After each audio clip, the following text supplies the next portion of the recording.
my friends. God bless all, and I hope you like this gospel today. This gospel. Sorry, cause here are so hot, and I will read for you, and I write some comments that I want to make today. It's about the gospel today. It's about kingship of Jesus.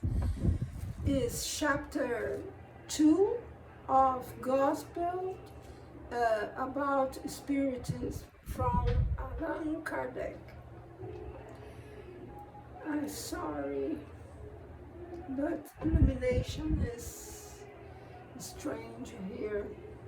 I don't know, so retired this light.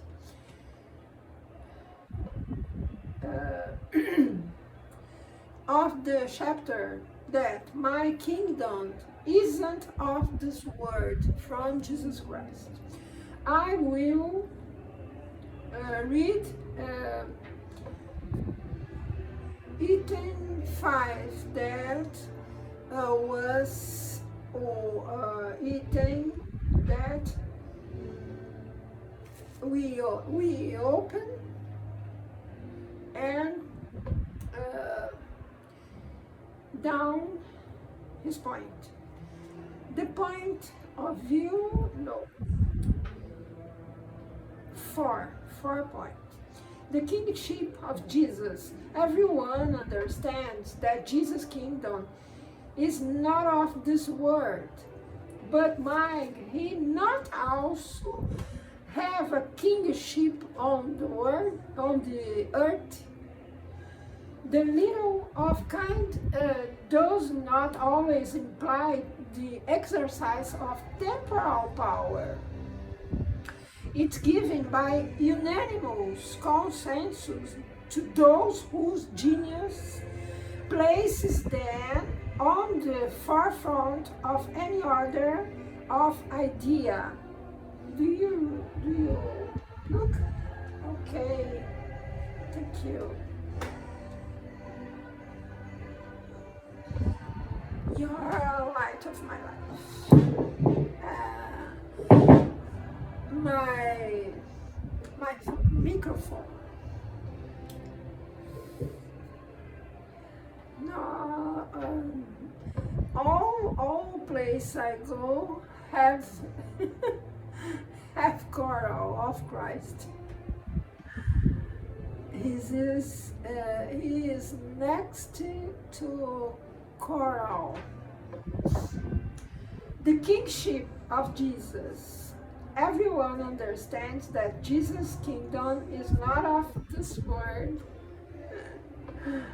Okay, is the same record. The little of king does not always imply the exercise of temporal power. It's given by an animal's consensus to those whose genius plays well the same way. The title of king does not always imply the exercise of temporal power. It's given by an animal's consensus to those whose genius plays them on the forefront of any order of idea, who dominate the times in which they live and influence the progress of humankind. It's in this sense that it's stated, the king or prince of philosophers, artists, poets, writers, etc. Doesn't this royalty burn of personal married and consecrated by posterity often displays an ascendance that is greater than that held by the crown. I will explain a bit this point. Oh, it's so more high. Okay. Well, the text means that the kingdom of Jesus would not be from other times. After he went the world, we had several words. The word of the Crusades, the Baroque word, the Romantic word, the more modern word, until reaching the contemporary word. Those epochs are a kingdom. Those epochs in history can be a kingdom or no. What do you think? Was not Jesus morally the king within these words, these times?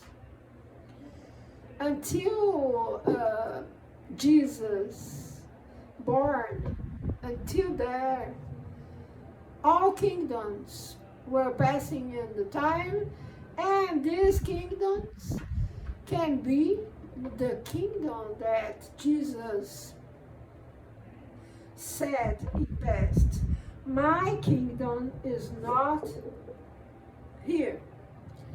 My kingdom is in other world. Let me see the phrase of Jesus. Does not this royalty born of personal merit and consecrated by posterity often display an ascendance that is greater than that held by the crown? This ascendance is imperishable, whereas the other is the planting of vicissitudes. This ascendance is always blessed by future generations, whereas the other is sometimes cursed. Earthly sovereignty ends with life. Moral sovereignty continues to govern, especially after death. From this aspect, is Jesus not a more powerful king than many sovereigns of earth? Of art. It was sovereigns of earth. Thank you. Sovereigns of earth. It was with good reason, therefore, that he said to Pilate, I am a king, but my kingdom is not of this world. In real, Jesus Christ said to Pilate, you said I'm a king, but my kingdom is not in this world. The point of view, it's item 5. The clear and precise idea that one holds of the future life provides an unshakable faith in the future. This faith carries enormous consequences for the moralization of human beings because it completely changes the point of view from which they consider earthly life. For those who, through their thought, place themselves in the spirit life, which is limitless corporeal life, is no more than a passage of brief stay in an ungrateful country. The vicissitudes and tribulations of life are no more than incidents which they bear with patience because they know that they are only of short duration and that they must be followed by a happier state. Death no longer has anything terrifying about it, and it's no longer a door to nothingness, but greater the deliverance that opens to the exile the entryway to a dwelling place of happiness and peace. Knowing are in a temporary, not final situation, they accepted the worries of life with more indifference, which results in a composure of spirit that mitigates their afflictions. Due to the mere doubt regarding the future life, people direct all their thoughts toward the earthly life. Uncertain of the future, they give everything to the present by not forcing possessions that are more precious than those of earth. They are like children who can see nothing beyond their toys. There is nothing they will not to do obtain them. It's really they have people that make all things to have material things, material word. The loss of even the least of their possessions cause pungent hurt, a disappointment, a frustrated hope, an unsatisfied ambition, an injustice of which they are the victim. Would that pride or vanity are also torments that make their life a perennial agony.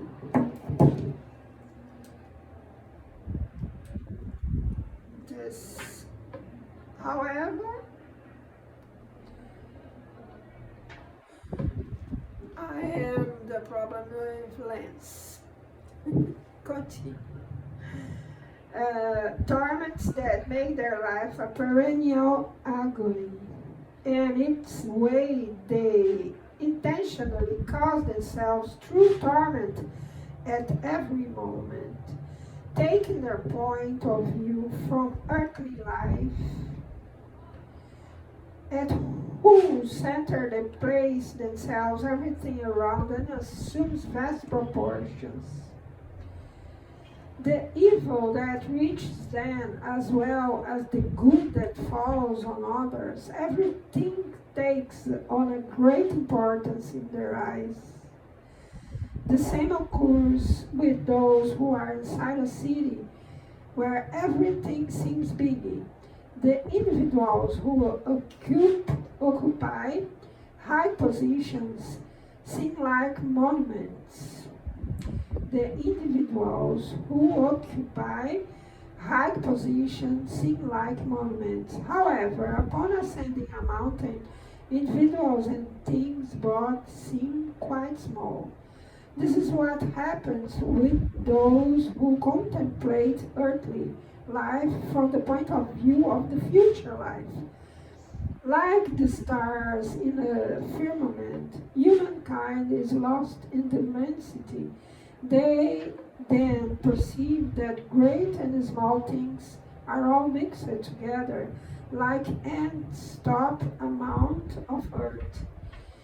That proletarians and potentates are of the same stature, and they lament those ephemeral individuals who hand themselves over to such worry in order to win a place which will elevate them so little, and which they must occupy for such a short time.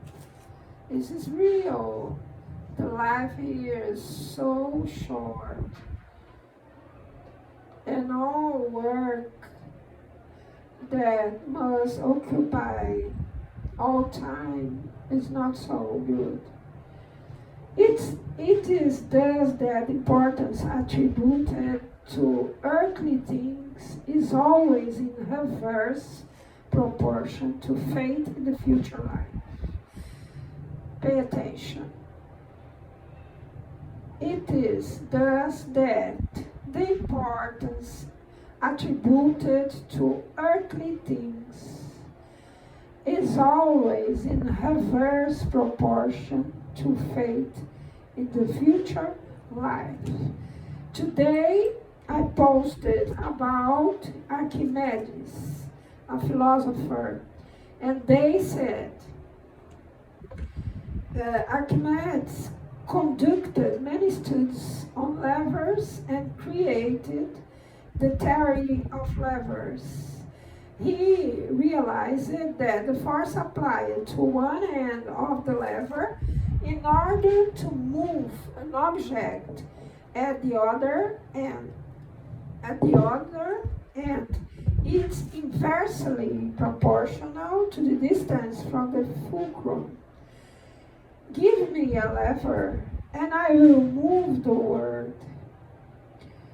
Faith in the future is the lever that moves the difficulties of the material world. Or move the earthly things.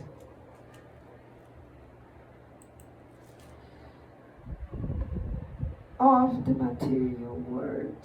My kingdom is not of this world. My kingdom is not of this world. Is the phrase that symbolizes our lever. What do you think about? This is important. Think. Kardec showed us that material world is a passage and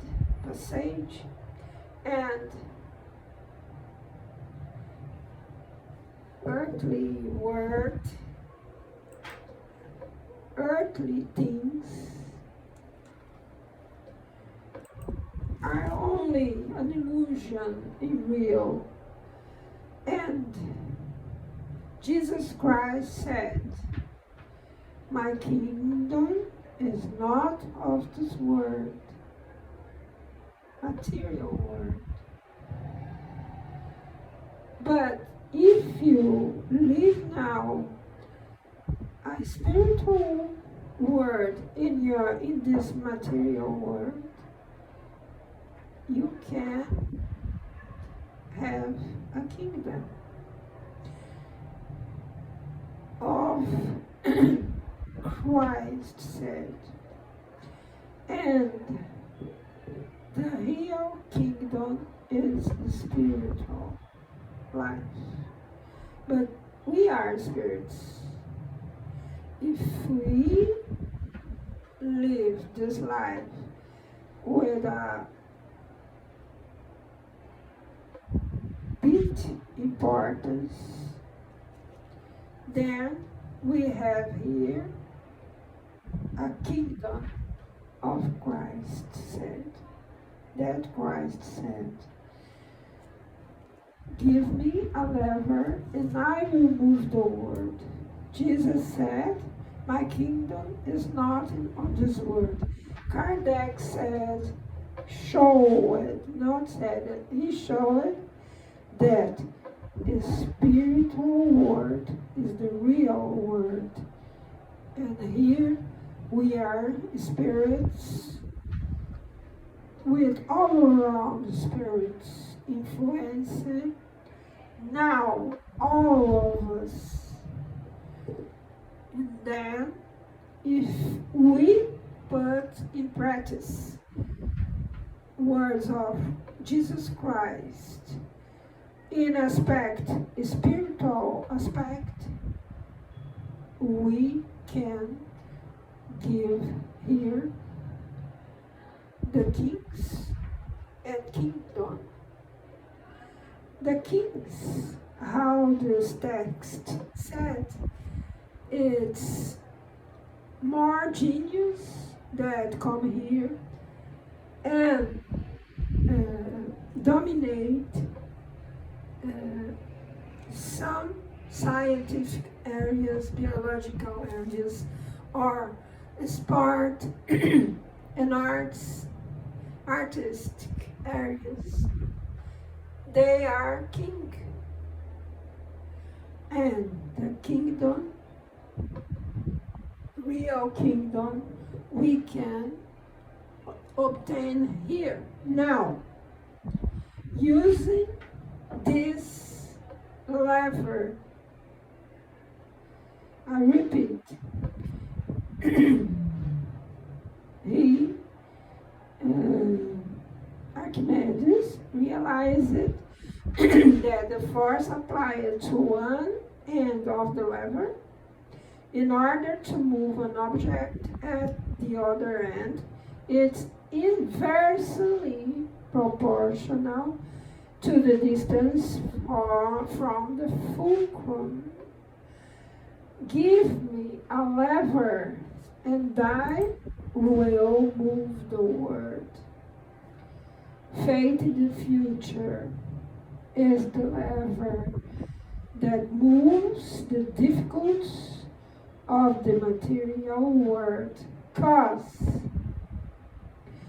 fate in the future shows us that all material things pass. All material things isn't with me or us when we gone to other dimension. This is the lever that moves the difficulties of the material world. All things pass. My kingdom is not of this world, material world, said Jesus Christ.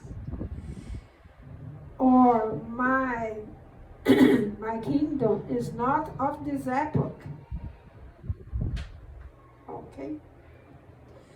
How much the humanity perceive this reality and left a bit material things pass. Much more all people can live a kingdom of Christ, Jesus Christ, in this world. I hope you forgive me to pronounce my little knowledge of your language, and I hope sincerely that you can understand what all these words of Jesus Christ, if we understand, can give us the real kingdom. God bless you. A great week in your life. Bye.